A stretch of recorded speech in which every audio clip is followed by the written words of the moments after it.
I and my colleagues, Art Aaron and Lucy Brown and others, have put 37 people who are madly in love into a functional MRI brain scanner. 17 who are happily in love, 15 who had just been dumped, and we're just starting our third experiment, studying people who report that they're still in love after 10 to 25 years of marriage. So this is the short story of that research. In the jungles of Guatemala, in Tikal, stands a temple. It was built by the grandest Sun King of the grandest city-state, of the grandest civilization of the Americas, the Mayas. His name was Casacanchawi. He stood over 6 feet tall. He lived into his 80s, and he was buried beneath this monument in 720 AD. And Mayan inscriptions proclaim that he was deeply in love with his wife, so he built a temple in her honor facing his. And every spring and autumn, exactly at the equinox, the sun rises behind his temple and perfectly bathes her temple with his shadow. And as the sun sets behind her temple in the afternoon, it perfectly bathes his temple with her shadow. After 1,300 years, these two lovers still touch and kiss from their tomb. Around the world, people love. They sing for love. They dance for love. They compose poems and stories about love. They tell myths and legends about love. They pine for love. They live for love. They kill for love. And they die for love. As Walt Whitman once said, he said, "Oh, I would stake all for you." Anthropologists have found evidence of romantic love in 170 societies. They've never found a society that did not have it. But love isn't always a happy experience. In one study of college students, they asked a lot of questions about love, but the two that stood out to me the most were, have you ever been rejected by somebody who you really loved? And the second question was, have you ever dumped somebody who really loved you? And almost 95% of both men and women said yes to both. Almost nobody gets out of love alive.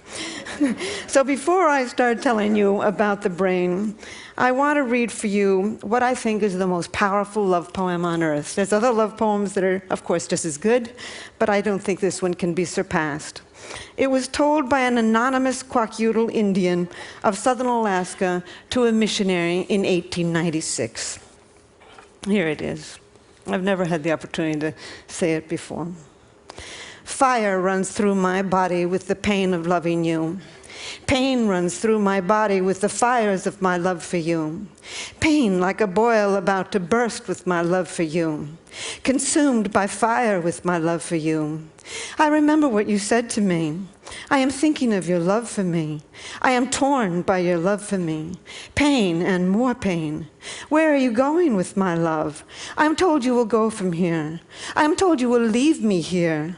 My body is numb with grief. Remember what I said, my love. Goodbye, my love, goodbye. Emily Dickinson once wrote, "Parting is all we need to know of hell."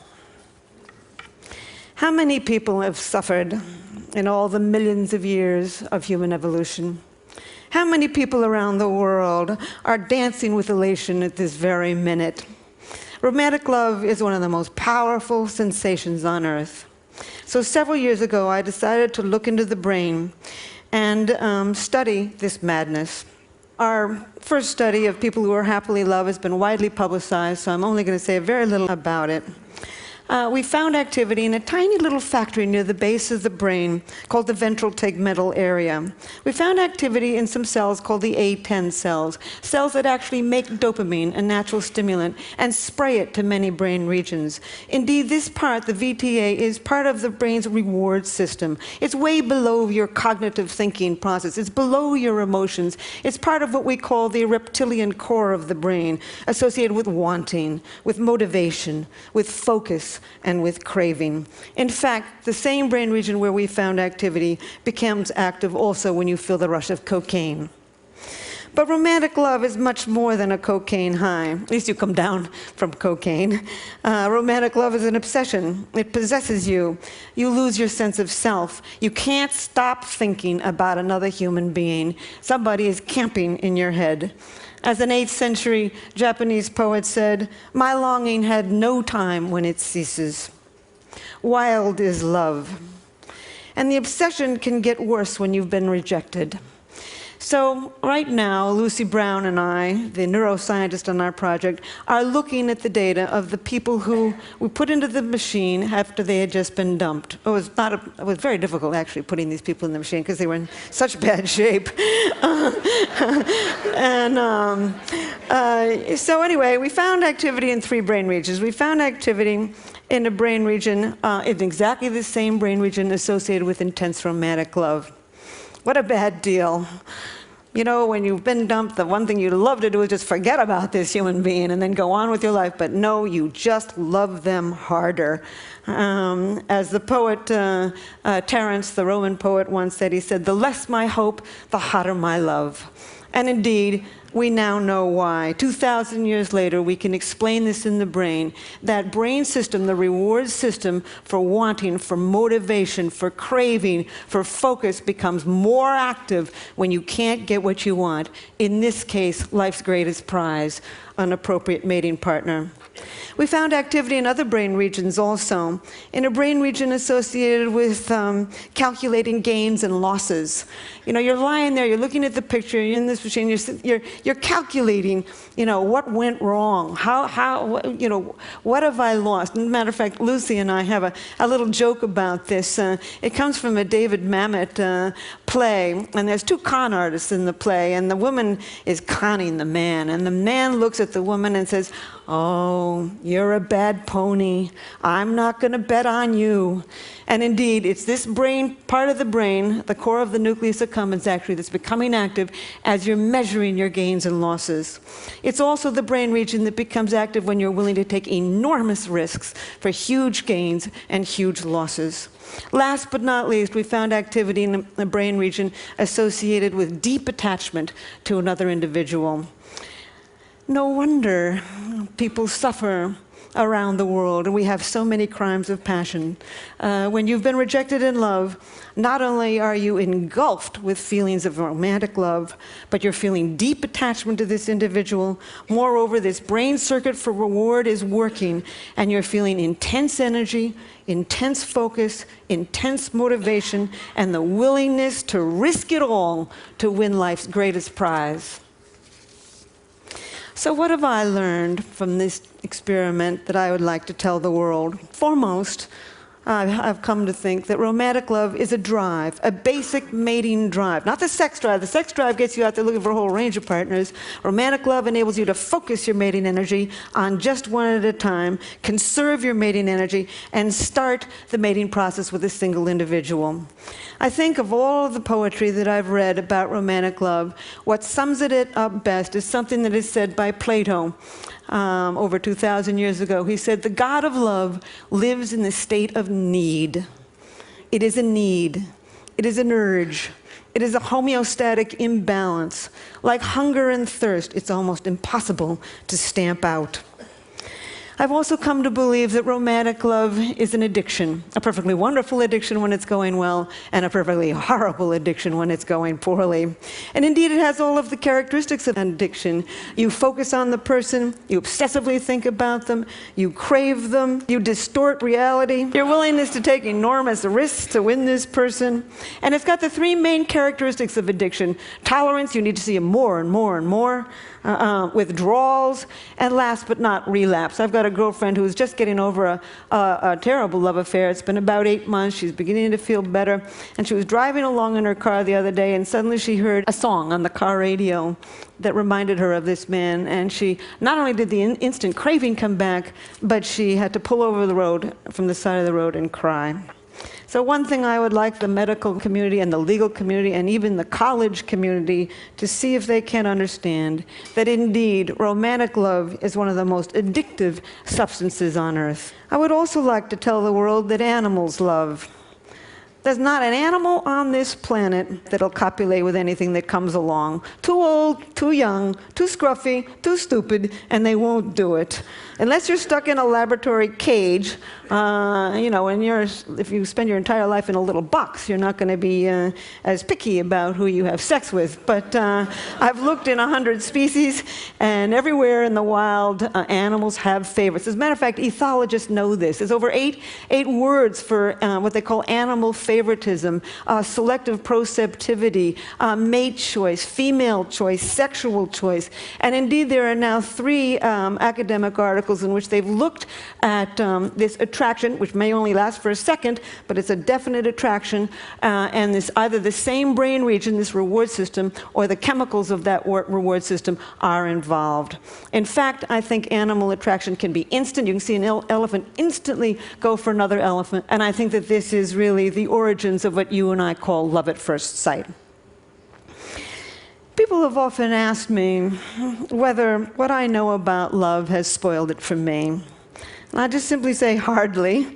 You can know every single ingredient in a piece of chocolate cake, and then when you sit down and eat that cake, you can still feel that joy. And certainly I make all the same mistakes everybody else does too. But it's really deepened my understanding and compassion, really, for all human life. As a matter of fact, in New York, I often catch myself looking in baby carriages and feeling a little sorry for the tot. And in fact, sometimes I feel a little sorry for the chicken on my dinner plate when I think of how intense this brain system is. Our newest experiment is been hatched by my colleague Art Aaron, putting people who are reporting that they are still in love in a long-term relationship into the functional MRI. We've put 5 people in so far, and indeed we found exactly the same thing. They're not lying. They basically, the brain areas associated with intense romantic love still become active 25 years later. There are still many questions to be answered and asked about romantic love. The question that I'm working on right this minute, and I'm only going to say it for a second and then end, is why do you fall in love with one person rather than another? The reason I never would have even thought to think of this, but Match.com, the internet dating site, came to me 3 years ago and asked me that question. And I said, I don't know. I know what happens in the brain when you do become in love, but I don't know why you fall in love with one person rather than another. And so I've spent the last 3 years on this, and there's many reasons that you fall in love with one person rather than another that psychologists can tell you. And we tend to fall in love with somebody from the same socioeconomic background, the same general level of intelligence, the same general level of good looks, the same religious values. Your childhood certainly plays a role, but nobody knows how. And that's about it. That's all they know. No, they've never found the way 2 personalities fit together to make a good relationship. So it began to occur to me that maybe your biology pulls you towards some people rather than another. And I have concocted a questionnaire to see to what degree you express dopamine, serotonin, estrogen, and testosterone. I think we've evolved 4 very broad personality types associated with the ratios of these 4 chemicals in the brain. And on this dating site that I've created called chemistry.com, I ask you first a series of questions to see to what degree you express these chemicals, and I'm watching who chooses who to love. And 3.7 million people have taken the questionnaire in America. About 600,000 people have taken it in 33 other countries. I'm putting the data together now, and at some point, there will always be magic to love, but I think I will come closer to understanding why it is you can walk into a room and everybody is from your background, your same general level of intelligence, your same general level of good looks, and you don't feel pulled towards all of them. I think there's biology to that. I think we're going to end up in the next few years to understand all kinds of brain mechanisms that pull us to one person rather than another. So I will close with this. Oh, these are my older people. Faulkner once said, "The past is not dead. It's not even the past." Indeed, we carry a lot of luggage from our yesteryear in the human brain. And so there's one thing that makes me pursue my understanding of human nature. And this reminds me of it. These are two women. Women tend to get intimacy differently than men do. Women get intimacy from face-to-face talking. We swivel towards each other. We do what we call the anchoring gaze, and we talk. This is intimacy to women. I think it comes from millions of years of holding that baby in front of your face, cajoling it, reprimanding it, educating it with words. Men tend to get intimacy from side-by-side doing. As soon as one guy looks up, the other guy will look away. I think it comes from millions of years of standing behind that bush, sitting behind the bush, looking straight ahead, trying to hit that buffalo in the head with a rock. I think for millions of years, men faced their enemies. They sat side by side with friends. So my final statement is, love is in us. It's deeply embedded in the brain. Our challenge is to understand each other. Thank you.